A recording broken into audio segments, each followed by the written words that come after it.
কলিজা ভুনা করেছিলাম, খেতে কিন্তু আলহামদুলিল্লাহ অনেক ভালো হয়েছিল। হ্যালো এভরিওয়ান, আসসালামু আলাইকুম। মারিয়াম মারিয়া ব্লগ থেকে আপনাদেরকে স্বাগতম জানাচ্ছি। আশা করি আপনারা সবাই ভালো আছেন। আলহামদুলিল্লাহ আমরাও ভালো আছি। কলিজাটাকে একেবারে ভুনা করে ফেলেছিলাম। এটা কিন্তু সাদা ভাত, তারপরে হচ্ছে গিয়ে পরাটা এবং রুটি যা কিছু দিয়ে আপনি খান না কেন অনেক রকমেরই ভাবে মজা লাগে।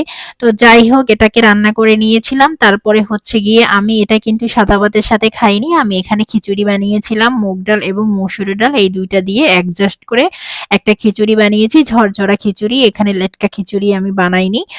তো যাই হোক, যে আমার ভিডিওগুলো দেখছেন তারা অবশ্যই আমাকে লাইক কমেন্ট করে আমার পাশে থাকবেন এবং আমাকে অবশ্যই কমেন্ট করে জানাবেন যে আসলে আমার ভিডিওগুলো কেমন হচ্ছে। আর যারা ইউটিউব থেকে আমার ভিডিও দেখছেন তারা অবশ্যই আমাকে সাবস্ক্রাইব করে আমাকে কমেন্ট করে পাশে থাকবেন, কারণ আপনাদের একটা লাইক আমার জন্য আসলেই অনেক বড় একটা কিছু।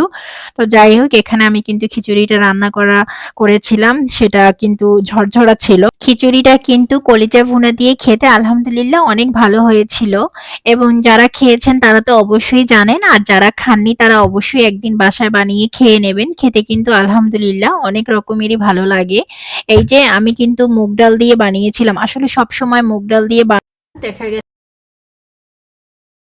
মাঝে মাঝে একটু মনে চায় মুগ ডাল দিয়ে খিচুড়ি খেতে, তবে খিচুড়ি কিন্তু মুগ ডাল দিয়ে খেতে অনেক বেশি মজা লাগে। এটা আসলে সবাই জানেন, আলাদা করে বলার কিছু নেই। এবং খিচুড়ির সাথে আমি একটু সালাদও বানিয়েছিলাম। সালাদটাকে আমি হাতে মেখে বানিয়েছি, আস্তে আস্তে করে বানাইনি। এখানে কাঁচামরিচ, টমেটো আর হচ্ছে গিয়ে পেঁয়াজ, সরিষার তেল এটাকে দিয়ে আমি হাতে মেখে তারপরে হচ্ছে গিয়ে সালাদটা বানিয়েছি। তবে আমি যেহেতু যে যার যার বাসায় সালাদ হাতে খেতে পছন্দ করে তারা হাতে খেতে বানাতে পারেন, আর যারা হাতে মেখে খেতে পছন্দ করে না তারা আসলে আস্তে আস্তেও খেতে পারেন।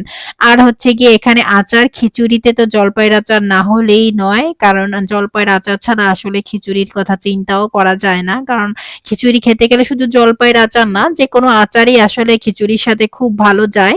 তো এই যে আমার এটা ফ্রিজে ছিল, তাই আমি অনেক আগেই নামিয়ে রেখেছি, তাই আসলে বিন্দু বিন্দু পরিমাণে আসলে ওই যে পানিটা জমে গেছে।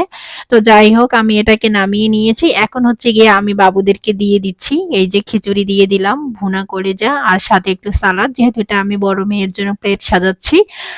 তো এই যে দিয়েছি এবং হচ্ছে গিয়ে সাথে ওকে একটু আচারও দিয়ে দেব। বাবু আসলে আচারটা অত বেশি খেতে পছন্দও করে না। তারপরেও একটু সামান্য দিয়েছি যাতে করে ও একটু একটু করে খায়।